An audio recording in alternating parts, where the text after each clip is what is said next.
Cameron Stewart of Locked On Baylor, Mark Harlan, the athletic director at Utah. Look, I think for all of us who have been in the original Big 12, to have heard what he said at that podium in November, it was gross. The guys, I mean, we save your school. Nobody else wants you. And then you come to a podium and say, we were proud to be in the Big 12, but tonight we're not. That makes major headlines, and he's finally kind of walked it back. There still wasn't a sorry in there to any Big 12 fans. He said at the time, I've been an athletic director for 12 years. This game was absolutely stolen from us. Gives you his credential.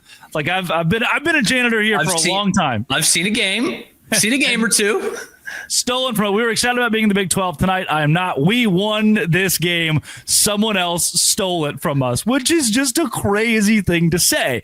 And then this week he says, I think as we kind of talk about last season, things didn't go the way. Wouldn't quite understand her. And now that I look back, he says, I reacted emotionally and my frustrations were expressed in a way that was not worthy of a true leader of a program of this stature. Very true. Mm-hmm. And certainly as any leader should, you learn and grow from those experiences.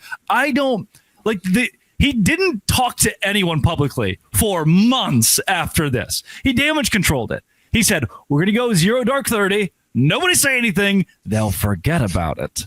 And releases that non-apology statement, which was even worse, like 2 days after. Locked On Big 12 just kept on putting out videos. He's like, we got to do this. We got to do this. They're never going to forget. It's basketball season. They're still doing it. I got to do something. Said he feels like he took away from the BYU players and from their victory. I guess he's going to admit that they won the game. And after they took our players away through tampering, and he just rolls from there. It's great PR, man. I'm telling you, Mark Harlan, you can learn a thing or two from us.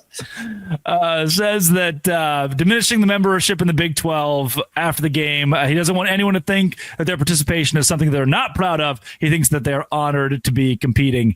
Again, this is where the PR director at the University of Utah says, shut up, don't say anything for months. We're going to let it just die down a little bit. Come to a podium, don't say sorry, don't say I apologize. Say that you talked to the commissioner and everybody will forget about it. Is this just PR 101 or is this guy actually sorry? I don't think he's sorry. No, I do not think he's sorry. No, this is PR 101. And it goes back to kind of how you preface that of like probably taking some time to reflect over the holidays, whatever holidays he's celebrating. Mark Harlan is, and thinking Kwanzaa. We didn't have anywhere else to go. And, the Big 12 might not be number one, but they're certainly doing some pretty good things right now to keep the conference stable. And if they don't like us, this could be a bad deal. This could be not great for us, and probably goes out to whatever the name of their basketball arena is and sees whatever that is they decide to call men's basketball out there every night. And it's like, oh, maybe we should know our place in the Big 12. The 2-7 record in the conference in football wasn't good enough. We're like, oh, maybe we should know our place. It was ridiculous. And I actually compared it on my show once to what Mac Rhodes said about Big 12 basketball officials last year, and just the two different ways they went about it. Both were right after a game. Both didn't have time to, meet with their people and write out a press release. And basically, Mac Rhodes was saying like, hey, this is the best basketball conference in America. Interesting segue that we'll talk about later. This is a great basketball conference. We're so much better than this. This tonight was an embarrassment. I'll be talking with the league. And he still gets a fine. But Mark Harlan goes out there and says, we're embarrassed to be here. I don't even want to be in this conference. And it's like, that's a different deal, brother.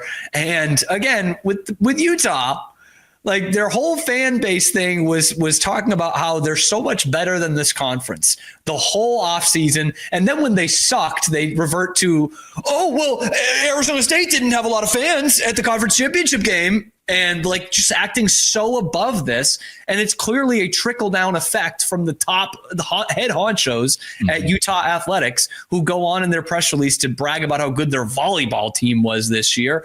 And it's like, maybe you don't deserve to be here. I thought Utah was a great fit in the Big 12, but maybe if this is going to be your attitude, maybe we just send you back to Winnipeg. PR.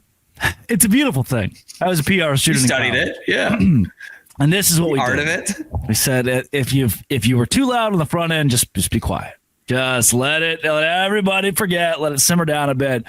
From the perspective of someone who is an original Big 12 member, By the way, you can make the case that for TCU fans, for West Virginia fans, they've been here 15 years. They're Big 12 fan bases for sure. But Thankfully. The Baylors, the Oklahoma States, the Iowa States, there are some programs that have been through hell and back a few times, losing schools, thinking the league would die, seeing the league diminish, seeing it come back, a roller coaster. Wondering where you're going to go. Right. Baylor wants to go to the Pac-12, and then Cal and Stanford say no because Baylor has the religion thing. There's too much religion down there in Waco. A lot of religion in Waco. Some of it is, some of it's there. The greater Waco area, at least, for sure. Yeah. This, to me, it's a slap in the face. It was a slap in the face at the time. And I was at the game. I saw the comments after the game, and I was just ticked. I just ticked that we go through all this for these guys to walk into our conference and say this, disrespect us this way. Are we talking about rogue Utah fans, rogue Utah comments, or is this the culture of the fan base now a year in? I think from what we see from the outside, certainly from what I see, this seems to be closer to the culture than it is to being rogue. And I'll bring this up even though I don't like to, but this is what I mean by this. When I do a show with our friend JT Wistersill of Locked On Utah, who's one of the nicest people I've ever met and knows his stuff, like really knows his stuff and does a good Utah show every day. You see the comments on there of like, this guy's not Utah. This guy doesn't care about Utah, blah, blah. And I'm like, what are you talking about? Like, there are some people in the greater network that you can probably say that about. JT Wistersill's not one of them. And so it's like, that's where I think like, man, these guys are actually insane. This is what they want to be. And I think what it is they want to be the complete opposite of BYU.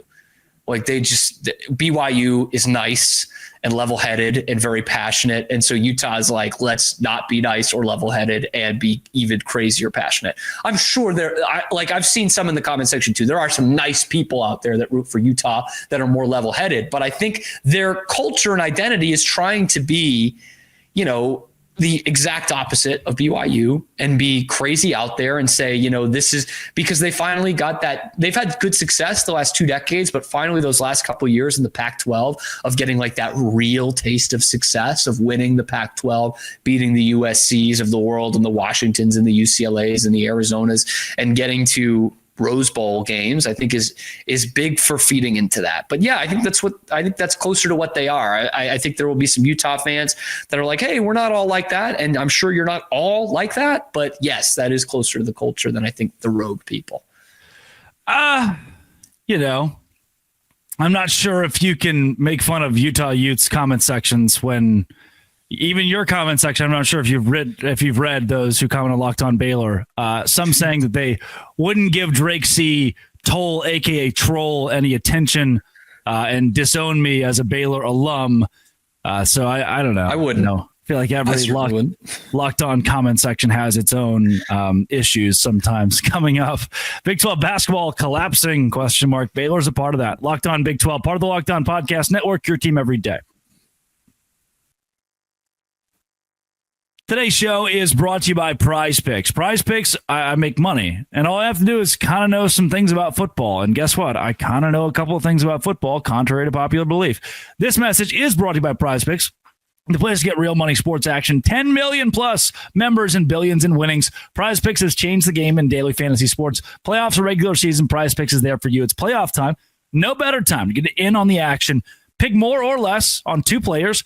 And if your picks hit, you can win up to 1,000 times your cash. That's right, 1,000 times your cash by making a few simple picks. For me, all right, Lamar Jackson, more than 250 passing yards. Travis Kelce, more than 70 receiving yards. We'll see if Travis can deliver. Fun to predict, easy to play, and with a flex play, you can still double your money even if pick doesn't hit. And with the app, get your winnings fast, sometimes in as little as 15 minutes. Ready to run your game this football season? Download the app today. Use code LOCKEDONCollege to get $50 instantly after you play your first $5 lineup. That's right, $50 for just playing. Don't wait. Take your game to the next level with Prize Picks. Prize Picks, run your game.